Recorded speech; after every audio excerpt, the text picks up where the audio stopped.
Same as Ever. By Morgan Housel. A guide to what never changes.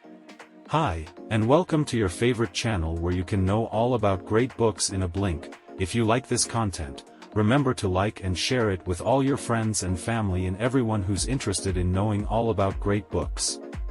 So, let's dive in. Investing in things that never change. Success requires vision, so it's logical that when you're dreaming big, you turn your attention to the future. After all, vision boards and vision statements are designed to help us realize our goals and aspirations. Forward-looking tools are excellent ways to keep us motivated as we work toward success.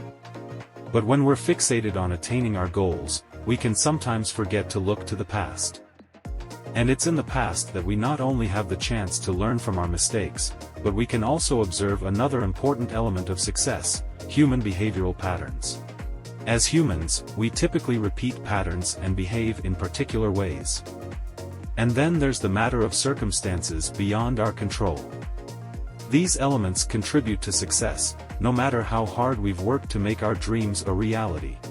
In this book brief, you'll learn about some aspects of human behavior and history that never change, and where to invest your attention and efforts to generate higher returns and a happier life. First key idea.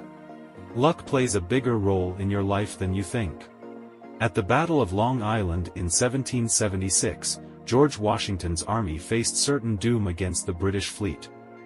The British only had to move their ships up the East River to land the final blow, but they faced a small problem. The wind was blowing in the opposite direction. And that's what changed the course of human history forever: the direction of the wind. The Americans recouped and later won the war, creating the United States of America. A similar random event led the U.S. into World War I. Captain William Turner tried to save money when he set sail for Liverpool from New York, by shutting down one of his 4 boiler rooms on his ship, the Lusitania.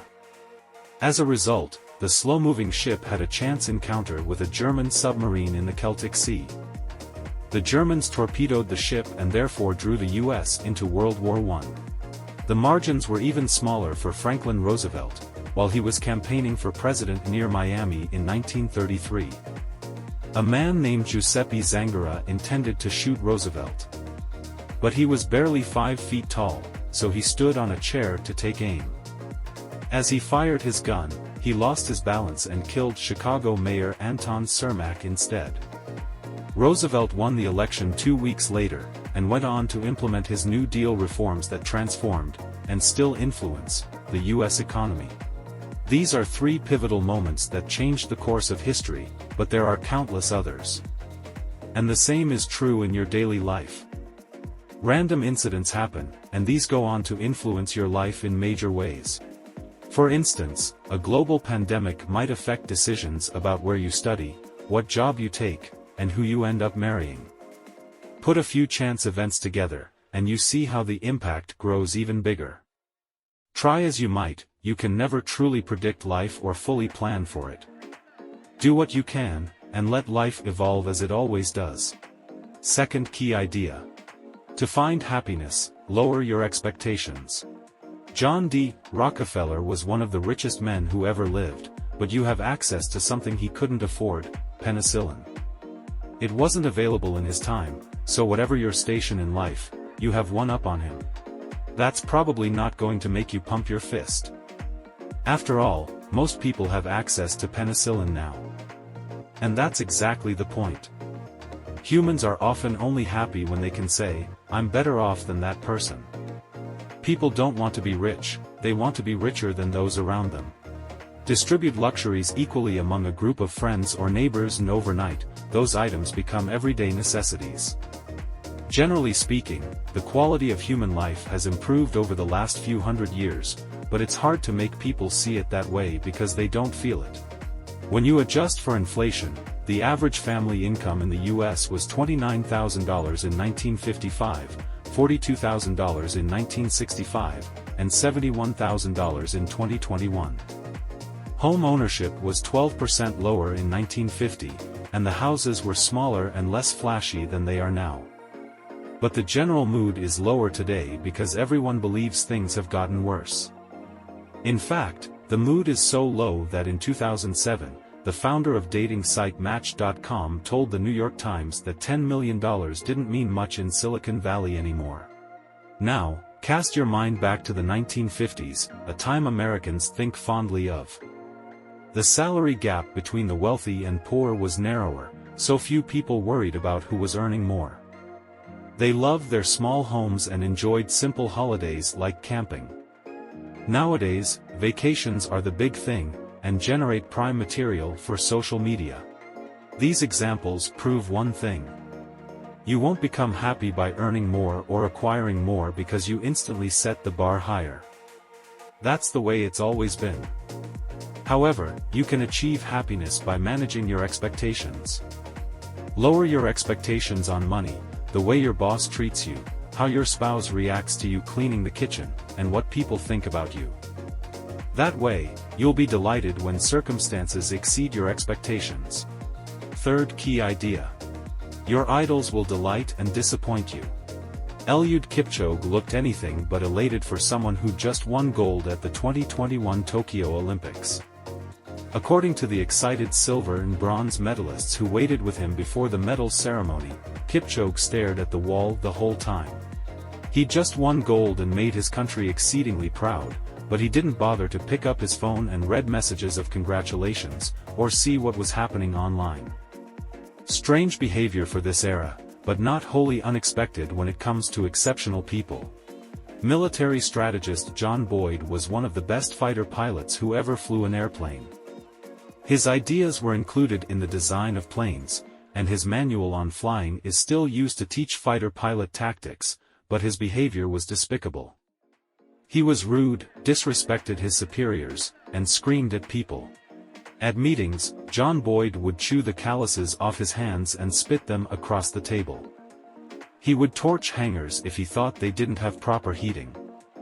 Everyone recognized his genius, but they also knew he couldn't be trusted to consider others. Economist John Maynard Keynes had the shock of his life when he bought Isaac Newton's original papers. He discovered that one of the most brilliant scientific minds in history had pursued alchemy and sorcery with a passion. Elon Musk, the quirk of modern times, has innovated in space and electric cars but can't rise above petty insults on social media. It's sometimes difficult to grasp that exceptionally talented people can be deeply eccentric, but that's just the way geniuses are wired. The same unique instinct that drives them towards excellence pushes them towards impropriety. Steve Jobs, Walt Disney, Elon Musk, Eliud Kipchoge, and many others, that's just the way they are. So, how do you rationalize the behavior of your idols? Accept that prodigies have always been unconventional. It's the full package, or nothing. Fourth key idea. Forget numbers and tell a compelling story. President Obama had an important decision to make before deploying the Navy SEAL team tasked with killing Osama bin Laden. There was no way of knowing for sure if bin Laden was in the compound that was the military's target. So, the president had to make a decision based on a 60 to 80% probability that he had the right intel. Luckily for Obama, his instincts were correct. Attacking a military target involves higher stakes than deciding what car to buy, who to marry, or where you send your kids to school. But these examples all involve making a choice. It's hard to predict what returns an investment will yield, or what the economy will look like next year, yet humans always want certainty. We feel anxious when faced with the unknown, and often seek out experts to replace anxiety with surety. However, the best way to progress is to make the soundest possible decision with the resources you have. Now, what if the decision you've made involves other people? It helps to back up your case with stats, but these alone won't inspire your colleagues to support your proposal or convince others to champion a social cause. You're better off telling a compelling story. That's what people respond to. Morgan Freeman can move people to tears reading a grocery list. A tongue-tied scientist won't get the same attention, no matter how many patients their medical breakthrough can cure. One of the most important speeches in American history wouldn't have happened if singer Mahalia Jackson hadn't prompted Martin Luther King Jr. to shift gears. King was trying to make his case for social justice using a pre-written speech. But Mahalia Jackson read the mood at the Lincoln Memorial and asked him to share his dream instead. King listened, quickly reflected, and pushed his notes aside. Then, he told a story about his vision for the future, one that changed the course of history. Facts bore most people at best and confuse them at worst. So, instead of bombarding people with data, tell a compelling story instead. It's the surest way to inspire others. Fifth key idea. How to manage growth. Warren Buffett isn't famous for his jokes, but he once made a wise quip. He said that it's impossible to make a baby in 1 month by getting 9 women pregnant. This is important to remember, as you consolidate your success. The initial excitement that follows a successful venture often tempts people into growing too fast, at a rate they can't handle. This is true for young businesses, as they try to expand their influence and take advantage of every opportunity that comes their way. But before long, they're stretched to breaking point. When this happens, the quality of products and services dips, leading to dissatisfied customers who then look to other companies to meet their needs. It's also true for big corporations that try to expand through diversification, acquisitions, or mergers. There's an optimal size beyond which a person or company starts to decline from taking on too much. Starbucks learned this lesson the hard way. The branded coffee maker embarked on a decade-long expansion that saw it opening 2,500 stores per year. But that made Starbucks too commonplace to be cool, so it had to scale back. Perhaps even more profound is the price you pay for not reinvesting in the fundamentals of your own business. Consider a young tree that grows under the shade of larger trees.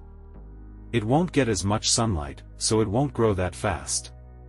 What it gets in return though is dense, sturdy hardwood. A tree that grows out in the sun without protection, on the other hand, gains height faster but eventually produces soft, airy wood that's prone to fungus attack. It's the way of the world to chase rapid growth, but now that you know better, exercise some patience and grow at a sustainable pace. Don't let pessimism blind you to opportunities, but don't be so optimistic that you take unnecessary risks. Find the right balance, knowing you can't predict the future. That sweet spot will help you get a handle on life. Sixth key idea. Life can be surprisingly easy. Prominent cancer researcher Robert Weinberg once made an illuminating remark on the state of cancer treatment. He said it was easy to stop people dying from cancer if they avoided cancer in the first place. But going around persuading people to give up habits that cause cancer isn't an intellectually stimulating challenge. Weinberg isn't alone. Humans derive a weird satisfaction from solving complex problems. But is it worth all the anxiety? Aren't you better served on the less complicated path of simplicity? Think about the number of times you've tied yourself up in knots just so you could say, "I overcame that." Many times it's not necessary. Instead, make your life easier by cutting out what's unnecessary. If you're learning a subject, focus on mastering its core principles. These can what generate the highest returns, no matter what field you dabble in. Preserve brain capacity for bigger things. Learn from nature, in which every species adapts to perform its most important task in the easiest way possible. Animals used to have hundreds of teeth, but evolution simplified them into molars, canines, and incisors, according to how they find and consume food. There are countless things you could learn about personal finance. But if you spend less than you earn and invest what you save, you've mastered 90% of all you need to know about growing wealth. The same could be applied to your health. A good diet, moderate exercise, and adequate sleep sound easy, but people find ways of complicating health with processed food and supplements. You won't win any awards for complexity. The true miracle of life is choosing the simple things and giving them the time to compound into bigger and better skills, jobs, healthy habits, investments, relationships, and wisdom. That is the pathway to true happiness and success. In summary, some aspects of human behavior and history never change, and knowing this can help you navigate through life. For instance, luck plays a much larger role in shaping events than we give it credit for. Random events that go on to have big impacts are the norm in daily life. It's important to remember that we all have a tendency to want more, not because we're lacking anything but simply so that we have the same as everyone else. But this comes at a huge cost to our happiness. And no matter what your goals are, when it comes to progress, a slow, steady, long-term mindset will help you move forward. So, invest in your growth, lower your expectations, and avoid things that will cause you physical distress and anxiety. Finally, filter out the noise of sensational news and people trying to dazzle. Apply the core principles of your particular discipline consistently over time and you'll have chosen the path that has served successful people in the past, and will benefit you in the future. Thank you for watching, and hope to see you soon.